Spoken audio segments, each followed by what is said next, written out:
చదువుతా మేడం. దేవుడు దీవించిందిగా.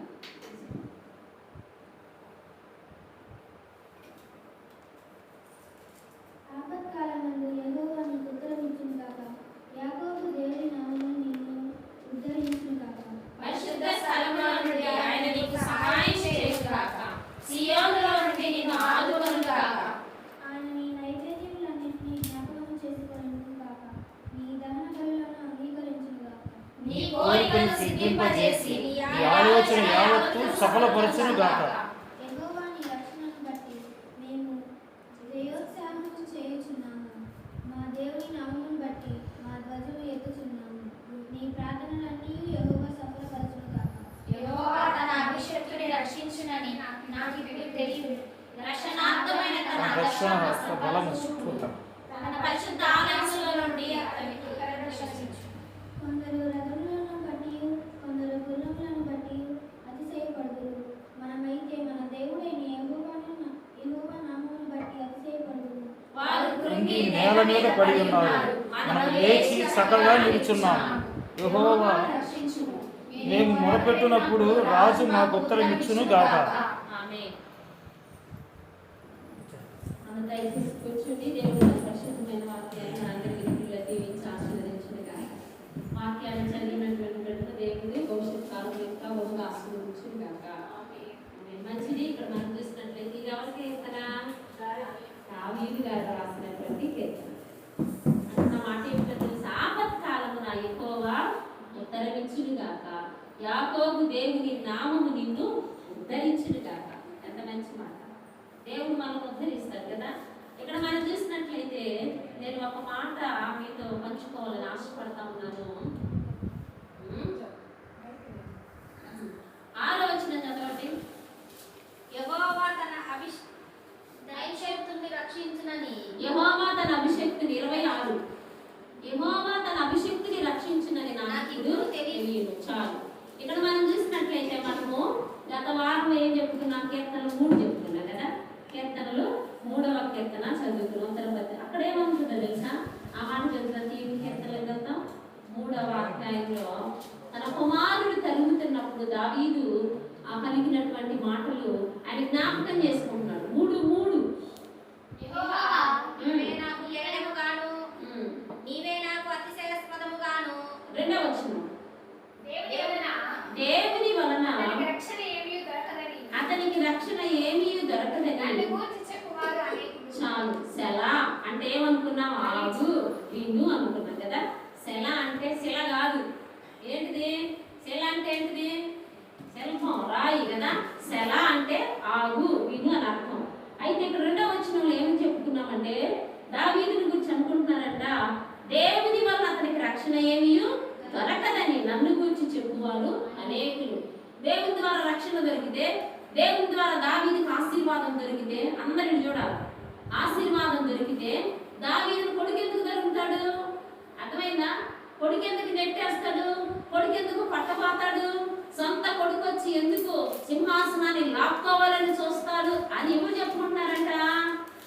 వాక్యంలోకి మనసు పెట్టండి. మీకు అర్థమైంది. ఇది పైన చదవండి.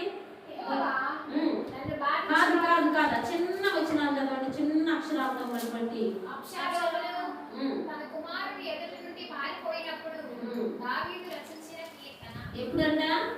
తన కుమారుడు తరుగుతుంటే కుమారు ఎదుటి నుంచి పారిపోయినప్పటికీ రచించిన కీర్తనాన్ని పోయిన వారం చదువుకున్నాం కదా. గుర్తుంది? అసలు గుర్తులేదు కదా. అయితే తరుగుతున్నప్పుడు ప్రజలు ఏమనుకుంటున్నారంటే 2వ వచనంలో దేవుని వలన అతనికి రక్షణ ఏమీ దొరకదు, దేవుడు దావీదుని రక్షించలేడు, సొంత కొడుకే తరుగుతున్నాడు. అర్థమైనా? దావీదుకు దేవుడు చాలా దూరంగా ఉన్నాడు అని ఎవరు చెప్పుకుంటున్నారంట? చూడండి ఎవరు చెప్పుకుంటున్నారంట? దేవుని వలన అతనికి రక్షణ ఏమీ దొరకదని నన్ను గూర్చి చెప్పువారు అనేకులు. అనేకులు అంటే జనులు చెప్పుకుంటున్నారు దావీదుని గురించి. అర్థమైందా? దావీదు పరిస్థితి కూడా ఆ టైంలో అలాగే ఉంది. శత్రువులతో అయితే పోరాడొచ్చు, కానీ సొంత కుమారుడు తరుగుతున్నాడు కానీ ఏం చేయాలి అర్థం కాక అయ్యా నా మీదికి లేచివారు అనేకులని దావీదు చెప్తున్నాడు.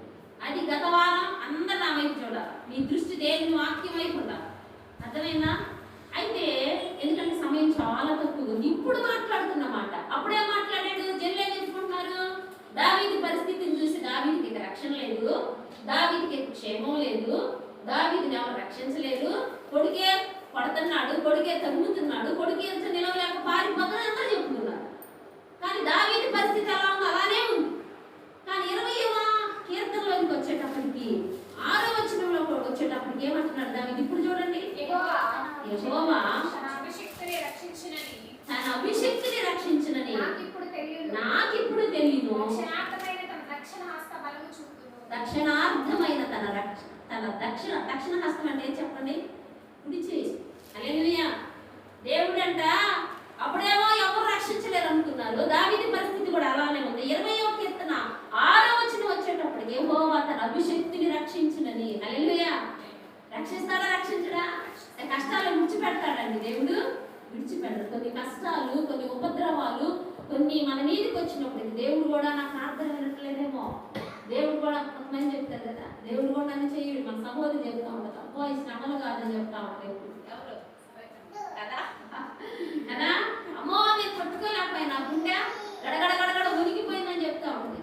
దేవుడు కూడా నన్ను విడిచిపెట్టాడేమో, నా ప్రార్థన వినట్లేదేమో అంటుంది ఒకసారి. నేను ఎందుకు ఈ మాట చెప్తున్నానంటే, ఈ వచ్చిన చదివినప్పుడు నాకు వెంటనే థింక్ అయింది. మొన్న వచ్చిన 3వ అధ్యాయం అలా ఉంది, 20వ వచనం ఈరోజు చదువుతూ ఉంటే యెహోవా తన అభిషక్తిని రక్షించునని నాకిప్పుడు తెలియను. అంటే ఏదో మార్పు జరిగింది. దేవుడు దావీదుకున్న దిగులు తీసేశాడు, దావీదుకున్న చింత తీసేశాడు. ఇంకా ఒక మాట చెప్పండి, 4వ వచనం చదవండి, ఎంత బాగుంటుంది. నీ కోరికను సిద్ధింపచేసి నీ కోరికను సిద్ధింపచేసి నీ ఆలోచన యావత్తును సఫలపరచును గాక. ఒకసారి హల్లెలూయా చెప్తారా? దేవుడు నీ కోరిక సిద్ధింపజేస్తానంట. అదే 3వ వచనం, ఆయన నీ నైవేద్యములన్నిటినీ జ్ఞాపకము చేసుకొనును గాక, నీ దహన బలులను అంగీకరించును గాక. ఎంత మంచి మాట. దేవుడు ఏం జ్ఞాపకం చేసుకుంటాడంట? ఏం జ్ఞాపకం చేసుకుంటాడు? అని చెప్పి ఈ నైవేద్యం. ఏ నైవేద్యం పెడుతున్నా దేవుడికి? మనమే ఒక నైవేద్యం. ఉదయ కాలం చెప్పుకున్నాం కదా, నువ్వే ఒక దేవునికి మందిరానివి, నువ్వే ఒక దీపానివి, నువ్వే ఒక నైవేద్యం. మన జీవితమే నైవేద్యం. మన బలులు ఏంటి తెలుసు? మన జిహ్వ ఫలము ఆయనకు అర్పిస్తూ ఉన్నాం. కాబట్టి నువ్వు చేసే ప్రార్థన, నువ్వు చేసే విజ్ఞాపన, నువ్వు నాలుగుతో, జిహ్వ అంటే నాలుక, అర్థమైందా? జిహ్వ బలులు అంటే నాలుగుతో ప్రభుని స్తుతిస్తూ ఉంటామే. ఇప్పుడు దాకా చక్కగా పాటలు పాడుకున్నామే. కొన్ని దేవుడి సన్నిధిలో మనము కొన్నిసార్లు ఒంటరిగా కూర్చొని, ప్రభు నాకు ఇది చేసావయ్యా, నీకు స్తోత్రం అని నువ్వు స్తుతిస్తూ ఉంటావే. వాటన్నిటినీ అంట దేవుడు ఏం చేస్తున్నాడంట చెప్పు? ఆయన నీ నైవేద్యములన్నిటినీ జ్ఞాపకం చేసుకుని గాక, నీ దహన బలులను దేవుడు అంగీకరించాలా? అంగీకరించుందా? దేవుడు అంగీకరించాలా?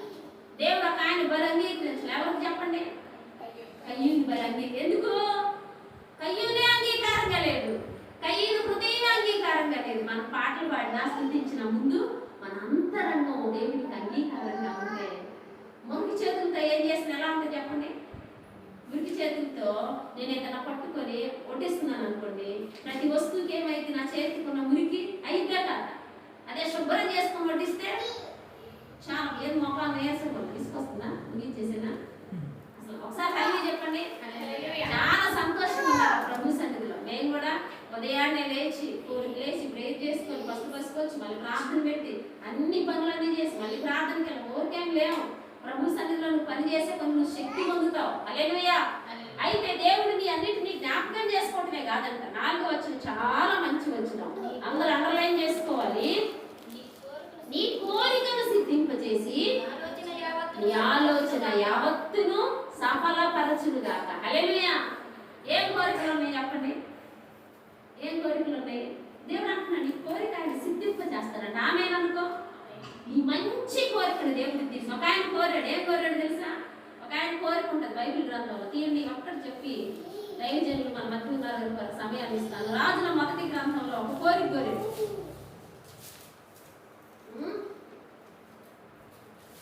కోరిక ఉంటుంది, ఆ కోరిక చూద్దాం. ఆ కోరికను చూసి ఒక ఆయన కోరిన కోరిక వాక్యంలో ఉంది కదా, ఆయన నీ కోరికను సిద్ధింపజేస్తారంట. ఆయన నీ మనోవాంఛ ఫల సిద్ధిరస్తు అంటారు. అంటే హృదయంలో నువ్వు అనుకున్నది ఫలించును గాక అని. అర్థమైందా? దినవృత్తాంతంలో 2వ గ్రంథంలో,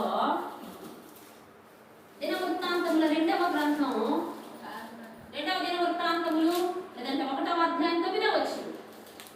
2వ దినవృత్తాంతములు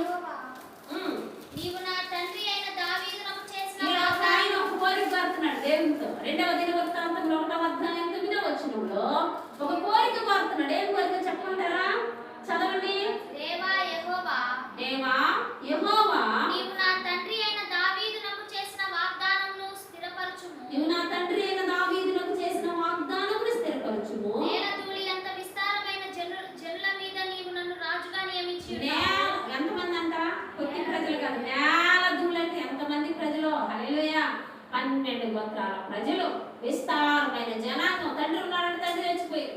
ఆలోచన చెప్పేవాళ్ళకి ఏం అర్థం కాక ప్రార్థన చేస్తున్నాడంట, ఒక కోరిక కోరుకుంటున్నాడంట. అక్కడ నేల ధూళి ఎంత విస్తారమైన జనుల మీద నన్ను రాజుగా నియమించి ఉన్నావు. నీవు నన్ను రాజుగా నియమించి ఉన్నావు. ఈ నీ గొప్ప జనమునకు న్యాయము తీర్చే శక్తి గలవాడెవడు? జనం ఎవరంట? నా జనం నా రాజ్యం అంటున్నాడా? చూడండి ఆ భాష చూడండి ఎంత బాగుంటుందో. ఒక వచనం చదువుతుంటే హృదయం పులకిస్తా ఉంటది కదా. సులభం అంటున్నాడు దేవునితో, ఈ నీ గొప్ప జనమునకు, హల్లెలూయా, ఈ నీ గొప్ప జనమునకు న్యాయము తీర్చ శక్తి గలవాడెవడు? నేను ఈ జనుల మధ్య నుండి కార్యములను చక్కబెట్టునట్లు తగిన జ్ఞానమును తెలివిని నాకు దయచేయము. అందుకు దేవుడు సొలొమోనుతో ఇలాగ సెలవిచ్చెను, నీవు ఈ ప్రకారం యోచించుకొని ఐశ్వర్యమునైనను సొమ్మునైనను ఘనతనైనను నీ శత్రువుల ప్రాణమునైనను దీర్ఘాయువునైనను అడగక నేను జనుల వారి మీద రాజుగా నియమించిన ఈ జనులకు నా జనులకు న్యాయము తీర్చ తగిన జ్ఞానమును తెలివిని అడిగి ఉన్నాము. చాలు చాలు చాలు. దేవునికి ఆ కోరిక నచ్చిందంట. హల్లెలూయా. ఏం కోరుతున్నాడు? అయ్యా, ఈ ప్రజలను చూస్తే విస్తారంగా ఉన్నారయ్యా. నేల దూళ్ళంతా ప్రజలు. ఒక చోట అంటాడు, నేల ఈయనేనా? సొలొమోను మహారాజు గారు అంట మందిరం కట్టించి మందిరాన్ని ప్రతిష్ఠిస్తుంటే ప్రజలు వచ్చారంట. నేల ఈయనేనా అన్నట్లు, నేలలో నుంచి పుట్టుకొచ్చినట్లు వచ్చారంట ప్రజలు. ఆ కార్యక్రమానికి అంతగా హాజరయ్యారంట. ఇక్కడ అంటున్నాడు, నేల ధూళి అయిన విస్తారంగా ఉన్న ఈ ప్రజలకు న్యాయం తీర్చడానికి నాకు జ్ఞానం సరిపోదు. నేను చిన్నవాడిని ప్రభువా, నాకేం కావాలా? జ్ఞానం కావాలి, తెలివి కావాలి. స్టూడెంట్స్కి చాలా మంచి మాట కదా, మనకి దేవుడు జ్ఞానం ఇస్తారు. మీలో ఎవరికైనా జ్ఞానం కొద్దిగా ఉంటే అడగమన్నాడు. దేవుడు జ్ఞానం ఇచ్చే దేవుడు, దేవుడు తెలివి ఇచ్చే దేవుడు, జ్ఞాపక శక్తి ఇస్తారు. కొంతమంది చదివి మర్చిపోతా ఉంటారు కదా, ప్రభు నీకు గుర్తు చేస్తారు. కాబట్టి ఈ విషయాన్ని సొలొమోను కోరిన కోరికంట ఎవరికి నచ్చింది? దేవునికి నచ్చింది. హల్లెలూయా అంటున్నాడు దేవుడు. వెంటనే సొలొమోను ఐశ్వర్యాన్ని కోరలా. సొమ్ము అంటే ఏంది? ఐశ్వర్యం అంటే అదేంటప్ప రెండు చెప్పాడు. సొమ్ము అంటే బంగారం, ఐశ్వర్యం అంటే డబ్బు. సొమ్మును గోర్లా, ఐశ్వర్యాన్ని గోర్లా, ఘనత గోర్లా, పేరు ప్రఖ్యాతలు గోర్లా. ఇవన్నీ ఎందుకు? శత్రువు ప్రాణాన్ని వాళ్ళందరూ నాశనం అయిపోవాలి, నేను రాజును కదా, పరాయి రాజు నాకు లొంగిపోవాలి అని అది కూడా కోరలా. ఇంకా తర్వాత అంటాడు, నాకు ఆయుష్ నిమ్మని, దీర్ఘాయువుని కూడా కోరలేదంట. నేను చాలా రోజులు మనకే దేవుడు ప్రత్యక్షమైతే మనం ఏం కోరుకుంటాం చెప్పండి? చెప్పాలి. ఏం కోరుకుంటాం మనకే తెలియదు. ఇద్దరంట దేవుడు వచ్చి వాళ్ళ కోరికను తీర్చాలని ఇద్దరంట ఏం చేస్తున్నారంటే తపస్సు చేస్తున్నారు. అర్థమైనా? వారి తపస్సుకు భగవంతుడు తపోసంపన్నుడై ప్రత్యక్షమై మొదటోడు దగ్గరికి వచ్చాడంట. మొదటోడు దగ్గరికి వస్తే మొదటోడు అంటున్నాడంట, ఏం కావాలి నాయన నీకంటే? దేవుడా నా దగ్గరికి వచ్చావు కదా, పైన రెండో వాడు ఉన్నాడు, ఇద్దరు చేస్తున్నారు. ఒకటి చుట్టు కింద చేస్తున్నాడు, ఒకటి చుట్టు మీద చేస్తున్నాడు. పయ్యోడు కాడికి పోయినయ్యా, వాడు ఏది కోరతాడో కనుక్కొని రామంటే పయ్యోడు దగ్గరికి వచ్చాడంట. చెట్టు కింద దగ్గరికి వస్తే వాడేం కోరలేదంట. ముందు వాడేం కోరుతున్నాడో కనుక్కొని రమ్మంటే మరి పైన చెట్టు మీద కూర్చునే ఆ వ్యక్తి దగ్గరికి వచ్చి, నీకేం కావాలి నాయన? ఎండ అనగా వాన అనగా వర్షం అనగా గడ్డాలు మీసాలు వెరిగిపోయినట్టు తపస్సు చేశారు, మీ తపస్సుకు మెచ్చి నేను వచ్చాను, నీకేం కావాలి అని అడిగితే నేను అన్నాడంట, కిందోడేం అడిగాడు అన్నాడంట. మళ్ళా చూసారు ఎంత స్వార్థం. మనకేం కావాలో కూడా మనకు తెలియదు కొన్నిసార్లు. వాళ్ళదేం కావాలి, ఏడదేముంది ఎట్లా చూస్తాం. వీడు కూడా అంతే. కిందవాడు ఏం అడిగాడంటే, ఏం అడగలేదయ్యా, ముందు నీ దగ్గరికి వెళ్ళి రమ్మన్నాడు, అందుకే నీ కాడకు వచ్చాను అన్నాడు. అయితే అట్లా అన్నాడా? సరే కిందోడి కాడికి పోయి వాడు ఏది అడిగితే అది నాకు డబ్బులు ఇమ్మన్నాడు. పయ్యాడి కాడికి వచ్చాడు. ఫస్ట్ నెంబర్ 1 కాడికి వస్తే నెంబర్ 1 ఏం చెప్పాడు, నెంబర్ 2 దగ్గరికి వెళ్ళు, వాడు ఏం కోరుతాడో కనుక్కు అంటే సరే వచ్చాడు భగవంతుడు. నెంబర్ 2 కాడికి వచ్చి అడుగుతున్నాడు, మీకేం కావాలంటే నెంబర్ 1 ఏం అడిగాడు అని అడిగాడంట. ఏం అడగలేదయ్యా అంటే ఈడేమన్నాడు తెలుసా? సరే వాడేం అడగలేదు కదా, వాడేం అడుగుతాడో, వాడికంటే నాకు డబ్బులు ఉండాలని ఈ పయ్యోడు ఉన్నాడే చెట్టు మీద కూర్చున్నాడు, వాడేం అడిగాడు తెలుసా? ఈ క్రింద వాడు నెంబర్ 1 కాడు ఏది అడిగితే నాకు అది డబ్బులు కావాలన్నాడు. సరే దేవుడు ఏం చేస్తాడు? వచ్చాడుగా తపస్సుకు మెచ్చి కిందకి వెళ్ళిపోయాడు. 1వ నెంబర్ దగ్గరికి వెళ్తే మళ్ళీ అడుగుతున్నాడు, ఏం అడిగాడు పయ్యోడు అంటే, అరే బాబు బాబు నువ్వు ఏదడిగితే అది డబుల్ కావాలన్నాడు రా తదాస్తి అని చెప్పొచ్చానంటే ఈడేమన్నాడు తెలుసు నాకు ఒక కన్ను పోవాలన్నాడు. అంటే అర్థం ఏంటి? పోయాడు ఏమనిపించింది? దేవుడి కోసం భగవంతుడి కోసం తపస్సు చేసి తపస్సు సంపన్నుడై దేవుడు భగవంతుడు వస్తే ఏం కోరుకున్నారు? ఒకడికి ఒక కన్ను పోయింది, ఇంకొకటికి. మనకి కొన్నిసార్లు ఏమడుగుతామో తెలియదు, మన కోరికలు ఏంటో మనకు తెలియదు. కానీ సొలొమోను కోరిక ఆయన అంటున్నాడు దావీదు, ఆయన నీ కోరికను సిద్ధింపజేసి నీ ఆలోచన యావత్తు సఫలం చేసేది. సొలొమోను కోరిన కోరిక దేవునికి నచ్చిందంట. నాకు తెలివి కావాలి, నాకు జ్ఞానం కావాలి, ఈ ప్రజలకు న్యాయం చేసిన నాకు మంచి మనస్సు కావాలని కోరితే దేవునికి అది నచ్చి దేవుడు మెచ్చి ఆ కోరిక దేవునికి నచ్చింది. నేను ఎందుకు ఈ మధ్యాహ్న కాల సమయంలో మాట చెప్తున్నానంటే మనం కొన్నిసార్లు కోరుకుంటాను నా బిడ్డలు బాగుండాలి, ఆ కోరిక తప్పేం కాదు. నా బిడ్డలు జ్ఞానవంతులు, నా భర్త రక్షించబడాలి, ఇదే కదండి మనం కోరుతాం. అంతేనా? అంటే దేవుడు నీ కోరికను ఆమెనంటాడు. అర్థమైందా? మంచి కోరికను కలిగి నాకు తప్పు కాదు. దేవుడే చెప్పాడు కదా నీ కోసం నీ పిల్లల కోసం ఏడవమన్నాడు. నీ పిల్లల బాగు కోసం ప్రార్థన చేస్తే అది నీ కోరిక. దేవుడు దాన్ని ఏమి స్వార్థంగా తీసుకోడు. నీ మంచి కోసం ప్రార్థన చేసుకుంటే అది స్వార్థమేమీ కాదు. అర్థమైందా? ఇక్కడ సొలొమోను చేసిన ప్రార్థన దేవునికి ఇష్టంగా ఉంటా. కింద అంటాడండి ఏమేమి ఇచ్చాడు ఒక మాట చెప్పండి ముగించేస్తున్నారు. కాబట్టి జ్ఞానులు 12వ వచనం అందరు బైబిల్ గ్రంథంలో చూడండి. కాబట్టి జ్ఞానమును తెలివియు నీకు ఇయ్యబడును. నీకన్నా ముందుగా ఉన్న రాజులకైనను నీ తర్వాత వచ్చు రాజులకైనను కలుగని ఐశ్వర్యమును సొమ్మును ఘనతను నీకు ఇచ్చేదని చెప్పిన ఒకసారి హల్లెలూయా చెప్తారా? దేవుడు అడిగిందేమో సొలొమోను ఒకటి, కానీ దేవుడు దానితో పాటు ఎన్ని ఇచ్చాడండి? ఐశ్వర్యం ఇచ్చాడు, ఘనత ఇచ్చాడు, సొమ్ము ఇచ్చాడు, పేరు ప్రఖ్యాతి ఇచ్చాడు. కాబట్టి నేను ఎందుకు ఈ మధ్యాహ్న కాల సమయంలో వాక్యంలో మనం చూసాం 24లో చూసాం, ఆయన నీ కోరిక సిద్ధింపచేసి నీ ఆలోచన సఫలపరిచి. ఏ ఆలోచన కలిగి ఉన్నావు? నేను ఎప్పుడు ఊపిలో ఉన్నాను, బయటపడలేదు అనుకుంటున్నావా? నా బిడ్డ ఇంకా రక్షించబడలేదు, నా భర్త రక్షించబడలేదు, నా పరిస్థితి ఏ ఆలోచనలో ఉన్నావో నాకు తెలియదు. అయితే నీ ఆలోచన నీ చుట్టూనే ఉంచుకోవద్దు, కానీ నీ ఆలోచనను నీ కోరికను ప్రార్థనగా మలచి ప్రార్థనగా మార్చి ప్రభు పాదాల దగ్గరికి వెళ్ళాడు. అదే కదా అడిగాడు సొలొమోను. ఖచ్చితంగా దేవుడు చెప్తున్నాడు, సహోదరుడు పాడిన పాటలో ఉన్నటువంటి ఆయన మాట శక్తి కలిగింది కనుక, ఆయన మాట మార్పు లేనిది కనుక, మార్పు లేని దేవుడు, మార్పు లేని మాట ఇచ్చే దేవుడు చెప్తున్నాడు నీ కోరిక సిద్ధింపజేస్తాడు, నీ ఆలోచన యావత్తు సఫలం చేస్తాడు. నీ మంచి కోరిక. అందుకే నేను ఎప్పుడు ప్రార్థన చేస్తాయా మా ప్రతి మంచి కోరికను తీర్చు. చెడ్డ కోరికలు కూడా ఉంటాయి. వాళ్ళిద్దరు ఏం కోరుకున్నారు? చెడ్డ కోరికలు, స్వార్థపూరితమైన కోరికలు. మనకు వాడు బాగుండకూడదు, వాళ్ళు నాశనం అయిపోవాలి, ఇట్లాంటివి కూడా కోరేవాళ్ళు ఉంటారు ప్రార్థనలో. ప్రభువా వాడికే ఇచ్చావు నాకివ్వలేదు, ఆ పిచ్చి ప్రార్థనలు మనం చెయ్యకూడదు. ఈ దేవుడు బిడ్డ ఆయన అందరినీ సమానంగా ప్రేమించే దేవుడు, అందరి కోరికలు తీర్చే దేవుడు. ఆయన తన గుప్పిని విప్పి కీర్తనలో ఉన్నది ప్రతి జీవి కోరికను తృప్తిపరచును. చదివారా మాట? ఎంతమంది తెలుసు ఆ మాట చెప్పండి? లేదంటే చిన్న బైబిల్ తీసి ఆ మాట చూపిస్తాను.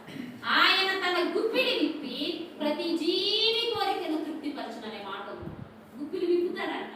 అరుచుచుంటే పిల్ల కాపులకి ఆయన ఆహారం ఇచ్చేది.